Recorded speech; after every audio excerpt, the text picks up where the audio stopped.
Our video is about using count and non-count nouns. But before I start the video, I just want to share a few things with you. I know that you are at home with your students, if you have school-age students and they are working at home. And there are several places where you can find good things for students or for preschool students. And I've listed some of those, like the libraries have great things each day on their Facebook page, and also KERA, which is Channel 13. You can do at-home learning. They have it from 6 a.m. to 6 p.m. It's also streaming online, so maybe you'll be able to use some of those things to help you and your students at home. Hi, I'm Carol, and I teach Level 2 on Wednesdays at Vickery Meadow.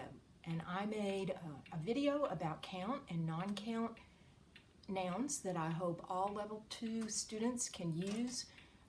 But before I do, I want to wish you my very best wishes and hope that you are doing well. I miss you. I'm sorry the terrible things happened the way they did, but I hope you are safe and taking care of yourself. And I'm wearing my Texas Strong shirt today, just to remind you to be Texas strong. All right, got it. Our video is about count and non-count nouns.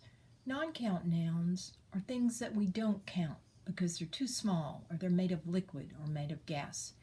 Our examples are rice and sugar and tea. And we don't add S to non-count nouns. But count nouns can be easily counted. Examples are apple and lemon and cup. And then count nouns are the words we add S to. There's a few rules for words we use with count and non-count nouns. We use less with non-count nouns, such as you must eat less candy or you must eat less fatty meat. Fewer is used with count nouns. You must eat fewer cookies.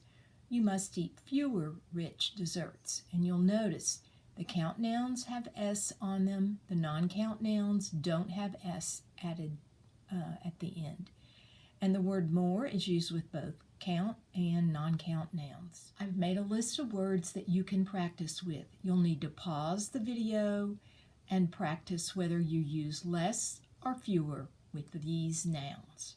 I've typed up a couple of stories from page 110 in your textbook, and I'll read over one of them with you, and then I'll let you do one by yourself. And you'll need to pause the screen and take as much time as you need. Carol baked an apple cake yesterday, but she couldn't follow all the instructions in her cookbook because she didn't have enough of the ingredients. She used less flour and fewer eggs than the recipe called for. She also used less butter, fewer apples, fewer raisins, and less sugar than she was supposed to. As a result, Carol's apple cake didn't taste very good. In fact, it tasted terrible. So read this paragraph, stop and think about it, read it several times, and then there are 4 questions. What did Carol bake yesterday? Go back to the reading to come up with your answer. Why couldn't she follow all the instructions in her cookbook? What did she use? And then the last question, what was the result, the ending? What happened? Here's the second story. It's very similar to the first story, except Paul cooked beef stew.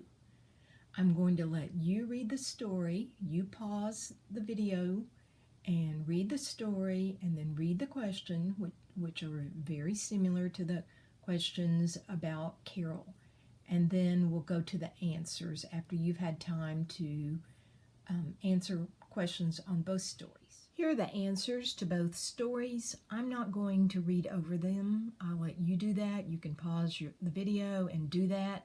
I just want you to notice that there are quite a few examples of count and non-count nouns in the answers. Look for the words that have less and the words that have fewer, and notice those as you're going over the answers.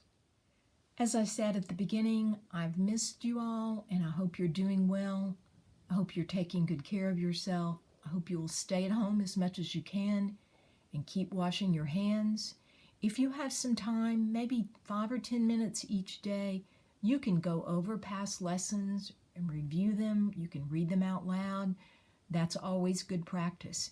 And please encourage your children to stay connected with their teachers. And if you have preschool children who don't go to school, I hope you'll find some things online that they can do to keep learning going for them too. Take care of yourself and stay safe.